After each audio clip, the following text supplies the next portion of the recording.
Cadê o Valfredo? Cadê o Valfredo? Vamos, Valfredo, vem pra cá.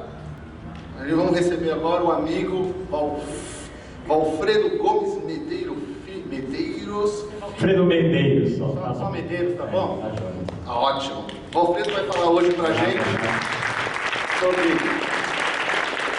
a Ayurveda e Yoga. Tá pequenininho ali, o Valfredo vai completar. O Valfredo, vamos fazer um resuminho do Valfredo? Pode? Tá enorme aqui. Tô brincando. Ele é terapeuta e professor de Ayurveda e Yoga, estuda o comportamento humano, a medicina oriental e técnicas de evolução desde 1988. Em 89 conhece o Yoga e inicia uma prática que o acompanha até os dias de hoje. Você vai ler isso tudo aí, né? Não, você quer dar uma resumida? Tá.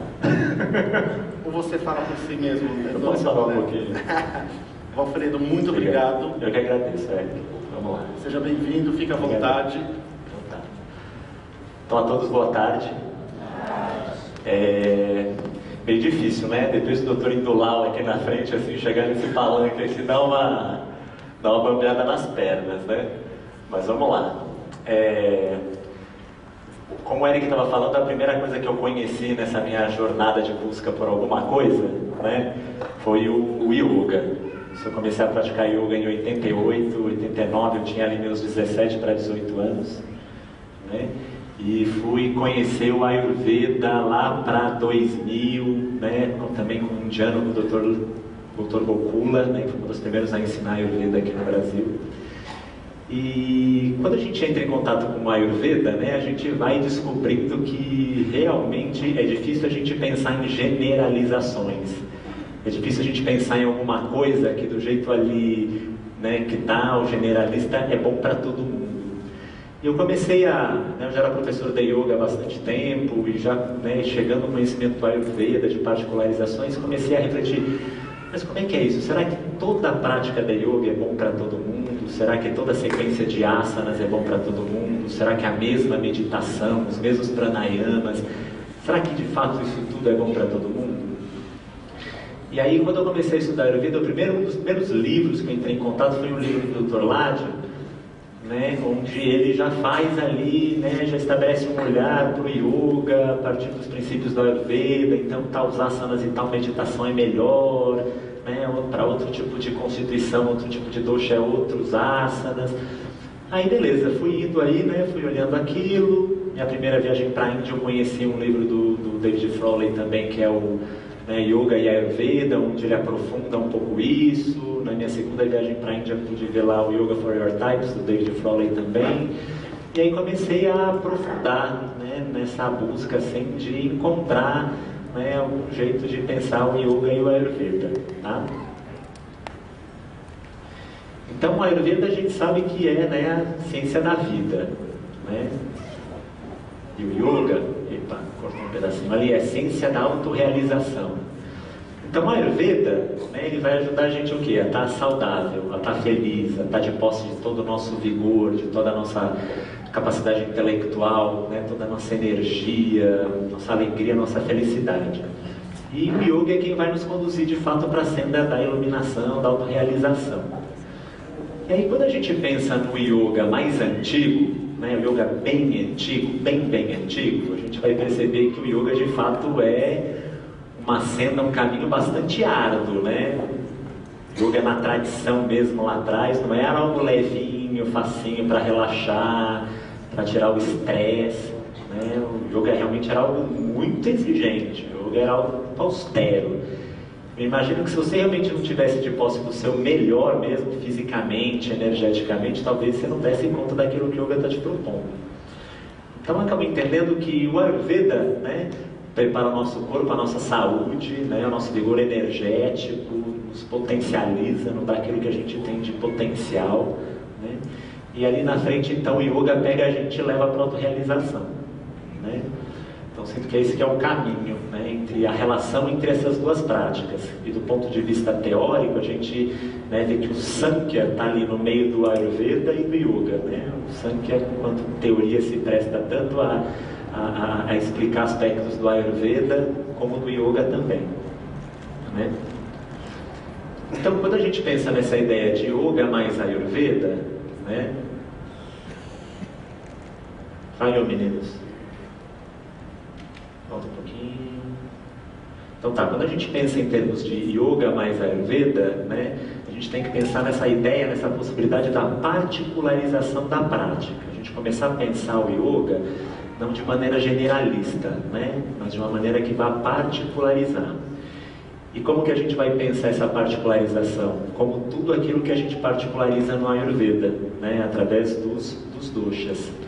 Então, a princípio, se você tem uma constituição predominante, ou você está num vikruti, num momento de desequilíbrio específico, talvez seja melhor você trabalhar com o yoga de um jeito. Se você tem uma outra constituição, ou está com um vikruti, né, naquele momento mais específico, você direcionar a tua prática para isso, né?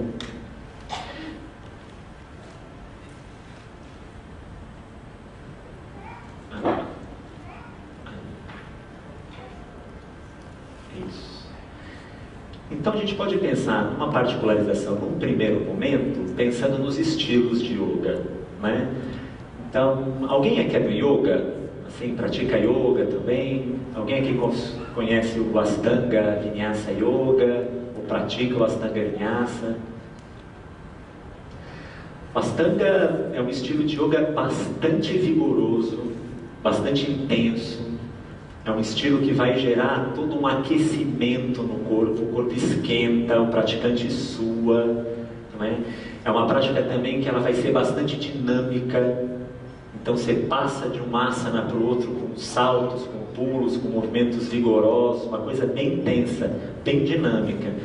E aí, será que esse yoga é aconselhado? Será que esse estilo, essa modalidade de yoga é aconselhado para todo mundo? Né? Então, por exemplo, o Ashtanga, ele pode ser, a partir desse olhar, a gente pode pensar, como é uma prática que é muito aquecedora, em que você sua, e ao mesmo tempo uma prática que tem muito movimento, ela é muito dinâmica. Se a gente se recordar dos gunas de Vata, por exemplo, como o guna movimento, guna secura, né? Então uma prática que te seca, porque você sua muito, e ao mesmo tempo uma prática que tem muito movimento, que ela é muito dinâmica, será que a gente não corre o risco de uma prática regular desse tipo de yoga agravar o nosso Vata? Por ser uma prática também profundamente aquecedora, será que essa é uma prática adequada para os tipos Pitta? Então, por esse olhar, a gente desaconselha o Ashtanga, por exemplo, para essas duas constituições. Por outro lado, quem que vai se beneficiar fortemente do Ashtanga Vinyasa? Né? A constituição Kapha.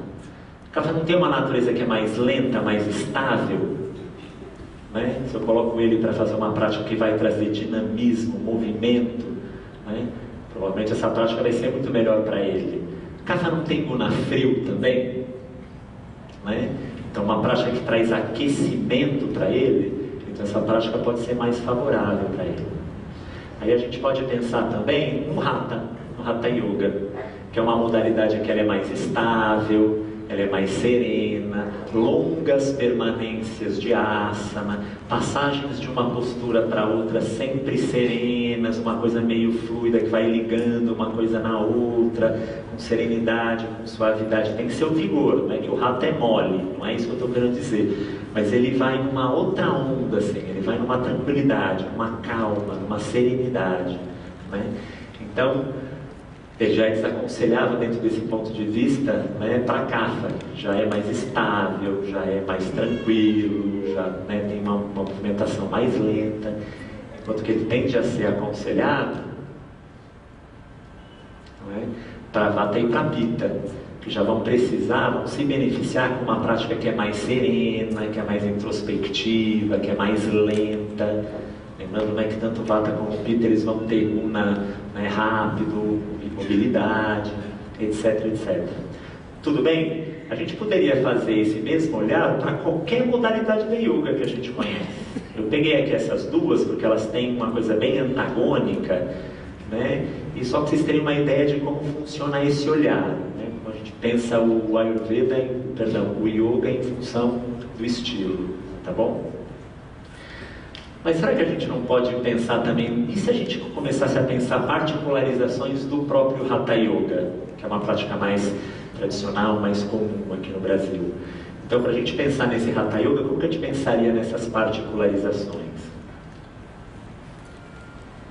Então, primeiro, como é que seria, no geral, o ideal para uma prática de Vata, né? Então, o ideal seria que fosse uma prática, de fato, mais calma, uma prática mais consistente, né? Consistente no sentido de uma prática que dê grounding mesmo, né? Que ele sente enraizamento, que ele sente contato com o solo, que ele está mais da cintura para baixo, né? Então, essa é o caminho para uma prática para Vata. Uma prática que conduza ao aquietamento. Vata não é muito barulhento internamente? Quando o nosso Vata está gravado, a gente não fica milhares de pensamentos por segundo acontecendo, um monte de coisa passando na cabeça. Então, para Vata é uma prática que traga aquietamento e foco também. Vata não tem uma tendência para dispersão, uma tendência para distração. Então, uma prática que traga ele uma coisa mais focada também. E um ritmo mais lento. Em Vata tudo é acelerado, é rápido, é mudança, é mobilidade. Então, uma prática que possa ter um ritmo mais lento. Então, isso é a ideia de uma prática no geral, tá? Como que seria a prática para Vata no geral? Como que seria a prática para Pitta, então? Né? A princípio, uma prática que tem um caráter mais refrescante. Depois eu vou mostrar como isso vai acontecer. E que ela, sobretudo, seja gentil. Né? A gente sabe que Pitta está sempre competindo, está sempre tendo que se superar, né? Pitta, se não tem alguém para competir, não tem problema, ele arranja um relógio, né? Ele dá um jeito de estar sempre tendo que correr atrás, que fazer, que melhorar, que aprimorar. Nessa, às vezes, ele é muito autoexigente, muito autocrítico, ele às vezes exagera demais, né? Então, uma prática realmente que possa ajudar a Pitta a ter gentileza com ele, cuidado, carinho, respeito. Uma prática que, sobretudo, esteja focada no prazer da prática e não necessariamente na autossuperação através da prática. Né? Uma prática também que proporcione relaxamento. Né? Pitta está sempre aí dando conta de um monte de coisa, tendo que resolver um monte de coisa, problema, né? O dosha resolvedor de problema. A questão do prazer, que eu já comentei, e aqui um ritmo mais moderado. Porque para Pitta, se a coisa for devagar também, a gente não aguenta, né? Então não adianta a gente desacelerar demais também. Um ritmo moderado de prática para ele. E para Kapha, né? Alguma coisa que traga bastante vigor, energia, movimento, né? Algo que o estimule bastante. Né? Ao mesmo tempo, algo com leveza. Né? A tendência do Kapha é ter uma natureza assim, que é mais lenta, e, né, eu chamo muito estruturado, muito grande, é muito ossudo, muito músculo, muito tecido adiposo, né? Então ele tende a ser mais pesadão. Então, trazer para a prática um pouco mais de fluidez, de leveza. Né? A questão agora aqui sim, né, de uma prática que convide ele à superação, a ir além de uma dificuldade, acreditar que ele pode, que ele consegue, né? Uma coisa mais austera também, mais firme e um ritmo mais dinâmico. Tá? E aí, para a gente pensar essas particularizações também, né, eu acabei pegando 3 angas específicos do yoga, né, para a gente pensar um pouquinho como é que seria a asana, como é que seria pranayama e como que seria a meditação, tá? Como é que a gente pode olhar para essa particularização a partir do anga asana, a partir do anga pranayama e a partir, né, do samyama, ali, das práticas mais meditativas do final das Tangas de Patanjali. Então vamos lá, asanas para Vata. Né? O que a gente vai procurar então nesses asanas para Vata? Então, a princípio, asanas que tragam alguma coisa mais muscular. Então, asanas que convide Vata a fazer mais força. Né? Nada estafante demais, nada muito pesado, porque Vata, a gente sabe, tem uma certa, né, fragilidade. Nada que é muito duro, rígido, exigente é bom para ele também. Mas vamos privilegiar os asanas de força com moderação. Né? Asanas que puxam ele mais para baixo, que atuam mais, né, perto do solo. Vata não é? Quais são os Mahabhutas de Vata? Quem lembra?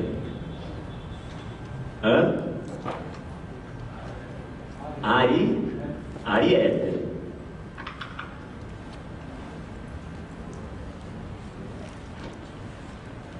que acabam sendo elementos mais ascendentes, não é isso? Ariéter não são Mahabhutas que são mais ascendentes? Então, se a gente puder trazer a prática de Vata mais para o chão, mais para perto do solo, ele vai se beneficiar disso também. A gente está trazendo aí mais elemento terra, né?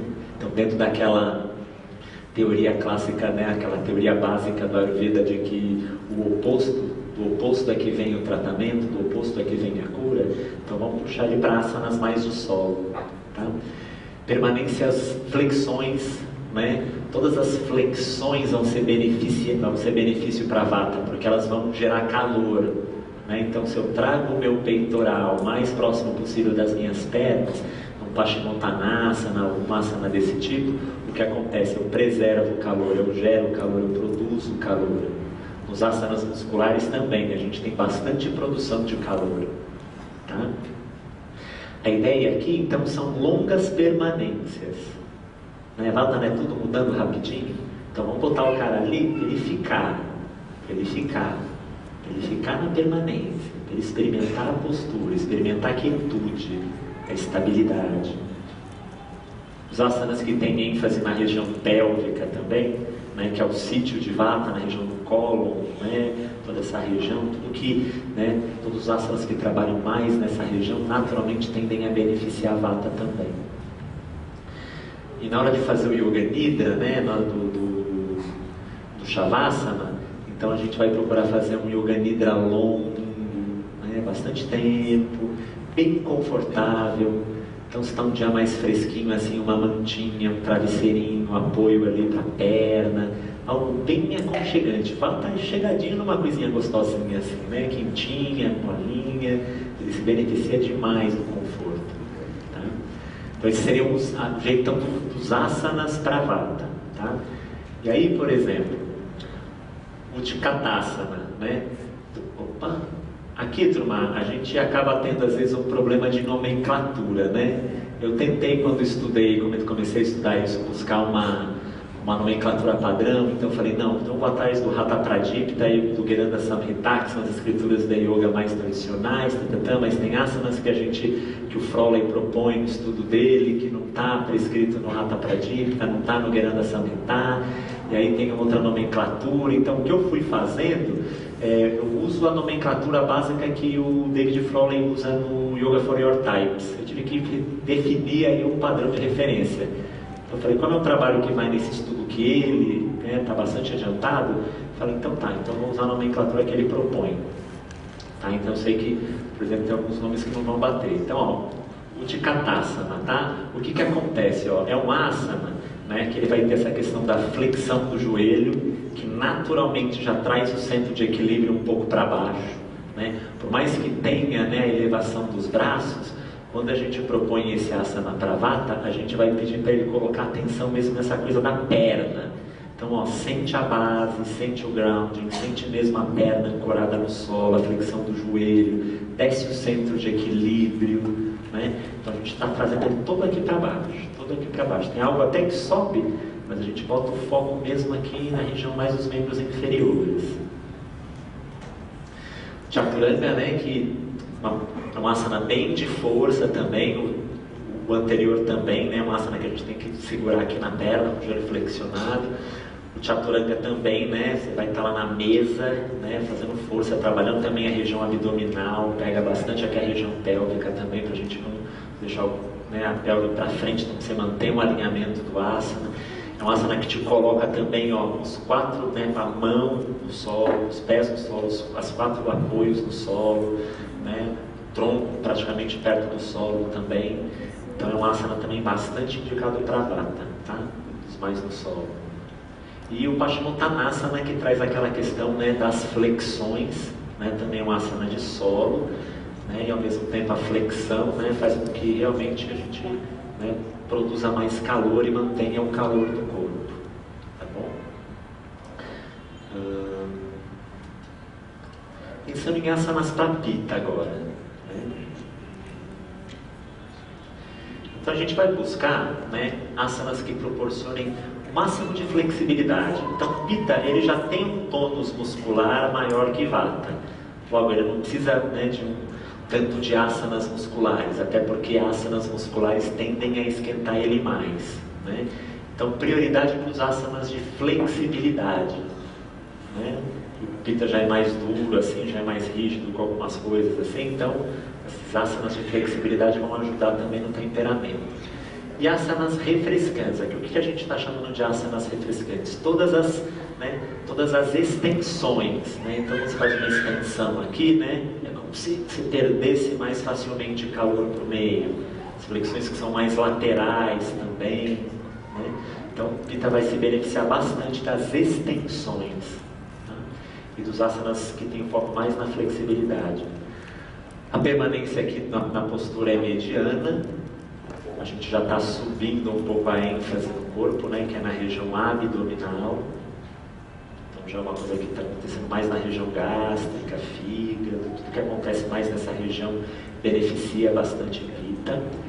E o Yoga Nidra mais mediano, né? Então não precisa ser tão prolongado quanto é para Vata, mas por outro lado, e também não precisa ser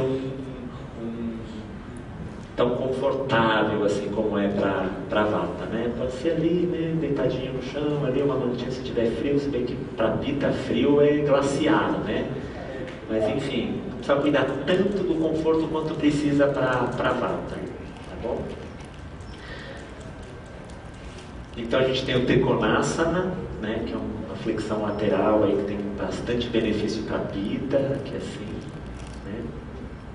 A gente vai ter também, né, o Konasana, que ele é uma flexão, mas percebe que ele não é o Paschimottanasana, que é uma flexão toda a pé, né, toda fechadinha aqui. Então ele com abertura, conforme ele flexiona, né, ele tem espaço aqui, então a coisa não vai esquentar tanto quanto esquenta um Paschimottanasana.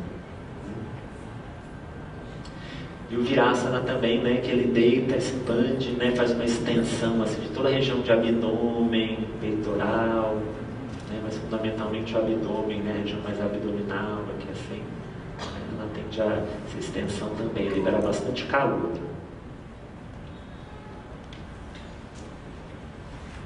Tá, e aí os asanas, o asana Prakasa então. Então, né, preferencialmente os asanas de equilíbrio. Quanto os Mahabhutas principais de Vata são ar e éter, quais são os Mahabhutas principais de... Quais são os Mahabhutas principais? Não, quais são os Mahabhutas de Kapha? Água e terra, né, que são os mais densos, né, os que estão mais perto do chão mesmo, do solo.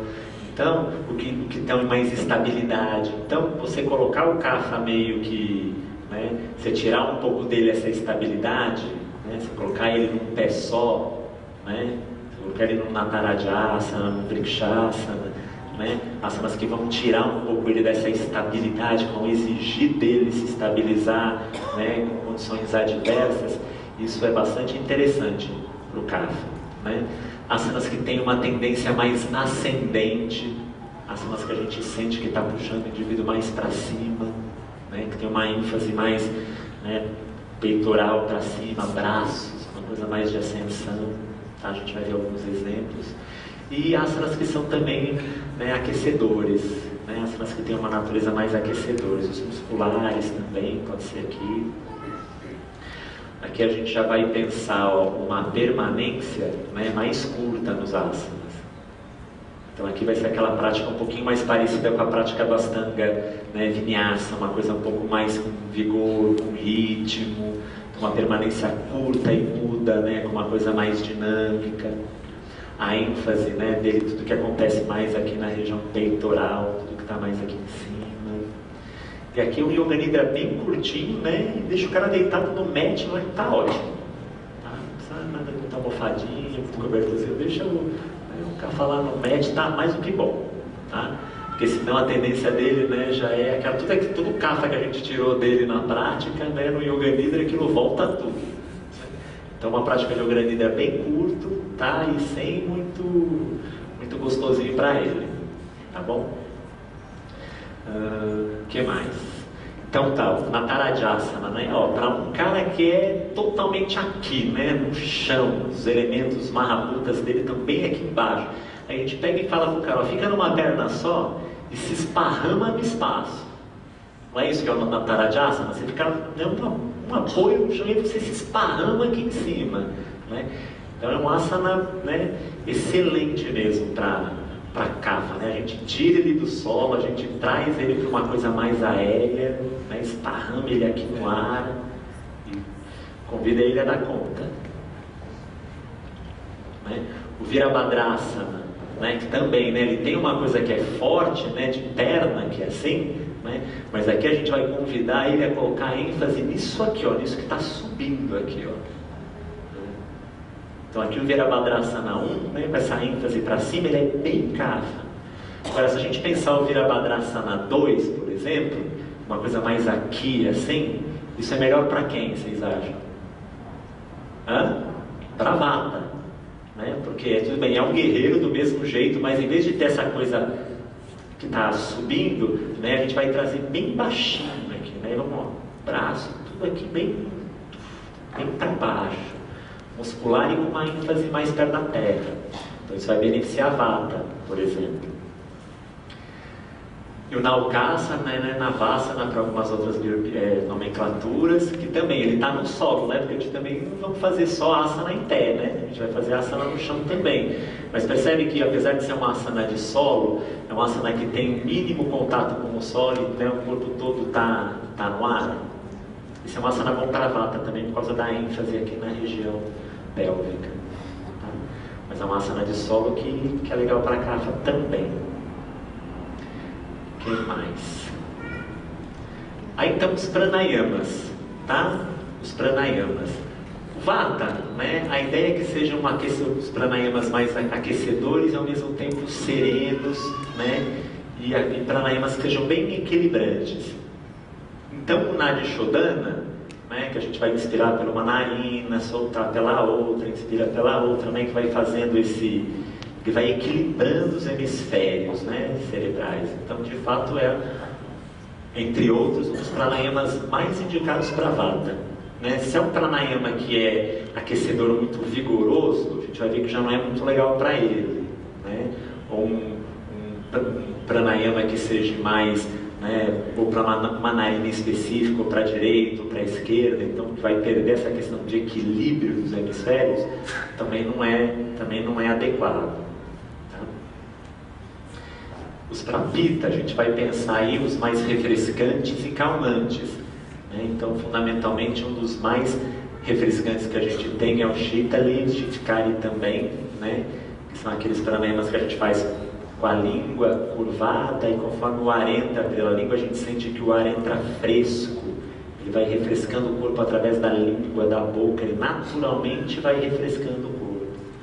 Para quem não tem essa habilidade genética de dobrar a língua, né, isso é uma habilidade genética, não tem muito como treinar isso, né? Você pode fazer o Siddhikari também, que é só morder, né? Você puxa pela fresta dos dentes, ela também dá essa sensação de refrescância que também vai, né, vai esfriando um pouco o corpo. Tá bom? O que mais? Aí os pranayamas de kapha, né? Então já vão ser aquecedores e ao mesmo tempo estimulantes. Então, por exemplo, o Bhastrika, né, que é a respiração de Foley, né, ele é bastante aquecedor e ela é bem dinâmica, né, ela dá uma energia. Então seria um exemplo de pranayama legal para kapha. E aí quando a gente pensa em meditação, né? Então, como é que a gente pensa a meditação? Claro que numa prática de yoga, a gente vai fazer um samyama completo. A gente vem lá, antes do samyama, a gente vem do pratyahara, depois a gente vai para o dharana, depois a gente vai para o dhyana, né? Só que aí, do pratyahara, dharana e dhyana, a gente vai fazer isso tudo, mas dependendo da pessoa, a gente vai colocar uma ênfase maior. Do tempo que eu tenho disponível para as práticas mais meditativas, no caso de um Vata, a gente vai botar... No caso de um Vata, a gente vai botar o foco no quê? No Dharana, que é justamente a prática de concentração, de centramento, aquilo que vai dar foco, que ele vai ajudar ele a ficar mais presente, mais concentrado. Tá? No caso do Pitta, né, a gente vai dar uma ênfase maior no Dhyana, que é o desenvolvimento daquela habilidade de ficar interno, né? De fechar os olhos, ficar para dentro e ficar só observando o que acontece, né? Pita não adora se meter nas coisas assim, não porque desse jeito, não porque daquele jeito, não porque assim não vai dar, não porque eu conheço um jeito que é melhor. Não tem, Pita não tem essa coisa do controle, né? De estar querendo fazer as coisas assim, fazendo. Então, Dhyana é um convite para você não fazer nada, só observar o que se passa lá dentro, sem julgar, sem criticar, sem elaborar, sem precisar concordar, sem precisar contrariar, né? Então, para o Pita vai se beneficiar bastante, né, do Anga Dhyana. E o Kapha, né, a gente vai propor para ele uma meditação que é sentado também, só que o que acontece? Ele vai fazer um giro com o corpo. Ele vai fazer um giro com o corpo no sentido horário e vai só observar o movimento. Então, toda a atenção dele está no movimento, está no giro, né? Com isso a gente tira ele daquela coisa muito estável, já é sereno, já é para dentro, né? Então a gente propõe para ele que a meditação dele seja sentado, as pernas cruzadas bonitinho, mas um giro no tronco. E ele fica bem presente no giro, e vai girando, vai produzindo o giro. Tá? Essa é a... Então tá, vou esperar um pouquinho. Érica, como é que está meu tempo aí, você sabe? 10 minutos, é? Tá. Então assim, vamos só tentar organizar um pouquinho as coisas agora, né? Que tipo de aplicação a gente pode fazer disso, né? Como é que eu vou usar, como é que eu vou fazer com isso, para que isso serve, né? Se você é um praticante de Ayurveda, né, um terapeuta Ayurveda, um médico do Ayurveda, alguém que pratica o Ayurveda, que clinica com Ayurveda, você pode ter vontade de propor para o seu paciente que uma das medidas, né, que vão estar compondo a terapêutica que você vai estar sugerindo seja o Yoga. E se você tem esse conhecimento, você pode primeiro orientar ele num estilo de yoga mais assertivo. Como a gente viu, né, cabe no mínimo uma reflexão, né? Será que de fato a Ashtanga, né, Vinyasa é bom para um Pitta, por exemplo, em função de todo aquele aquecimento, então um Vata em função, né, de toda aquela sudorese associada a muito movimento? Então você, enquanto aí terapeuta que está clinicando, você pode indicar, você pode orientar uma prática mais assertiva, um estilo mais assertivo para ele, né? Ou então, né, você pode ajudar esse teu paciente na relação dele com um personal, por exemplo, da yoga, né, e construindo uma prática de yoga que vá bem na medida para as necessidades dele, né, que você possa ir mudando essa prática conforme vai acontecendo as mudanças de estações, né? Então mudou a estação, mexe um pouquinho aqui na prática, estamos entrando no inverno, então vamos aquecer um pouquinho mais essa prática para esse Vata, né? Opa, tá ali esquentando demais, vamos deixar mais refrescante aí para esse Pitta, né? Então você tem a condição de fazer uma parceria ali com, né, o personal do teu paciente, no sentido de criar mesmo uma prática de yoga bem específica, tá? Se você é do yoga, não é tanto do Ayurveda assim, né? Se você tem conhecimento disso, né, você pode, por exemplo, propor, né, para uma clínica de Ayurveda, né, ter turmas regulares de yoga, que são a turma do Vata, do Pitta e do Kapha, que vai recebendo, né, a partir das prescrições do próprio terapeuta. Então, ó, para o momento agora vai ser legal você fazer uma prática ali com a turma que está fazendo para Vata ou para Pitta. Você tem condição de oferecer essa proposta, né? No caso de você ser um professor de yoga, você também se beneficia podendo fazer um trabalho bem particularizado. E no trabalho, por exemplo, de yoga numa turma mais generalista, você pode ir pensando uma prática de yoga em função das mudanças sazonais. Então você deixa a prática mais refrescante no verão, você deixa a prática um pouco mais aquecedora no inverno. Você pode ir mudando, ajustando a tua prática em função do que a natureza está te pedindo. Você pode ir passeando assim, entendendo que a natureza está te convidando num determinado momento. Porque essas são as indicações, tá? Uma ou duas perguntas, se alguém quiser fazer, para a gente ir fechando. Diga. Oi?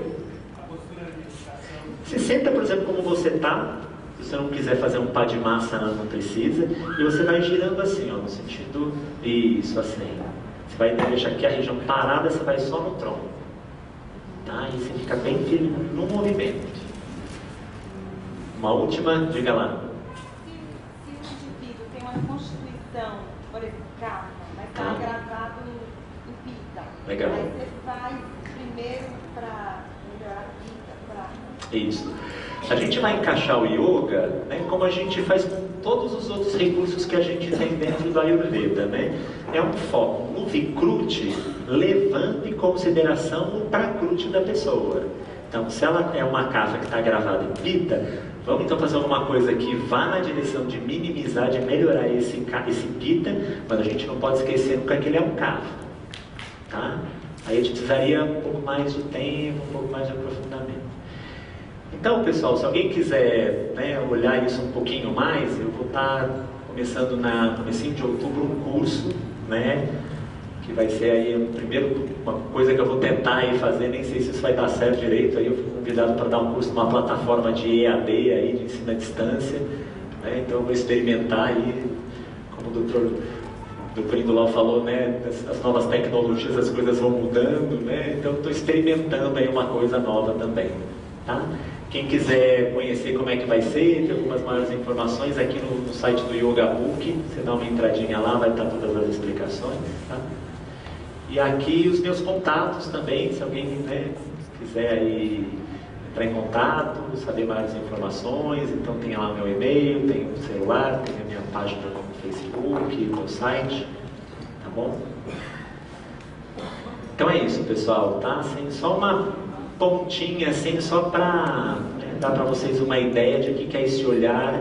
Eu quero deixar bem claro também que isso, na verdade, é um estudo que está acontecendo, né? Assim, isso não está prescrito nas escrituras, né? Provavelmente esteve, pode ser uma daquelas escrituras que a gente perdeu, que a gente não tem acesso, né? Mas Yoga e Ayurveda são escolas irmãs ali, que estão juntas. Tem toda uma possibilidade da gente pensar o yoga do ponto de vista terapêutico, yoga terapêutico a partir dos princípios do Ayurveda. Tá? É um negócio que a gente está estudando mesmo, né? Estamos começando a resgatar isso, a tentar entender, a experimentar, a praticar, começando um estudo, tá bom? Então é isso, muito obrigado pela atenção, pela oportunidade.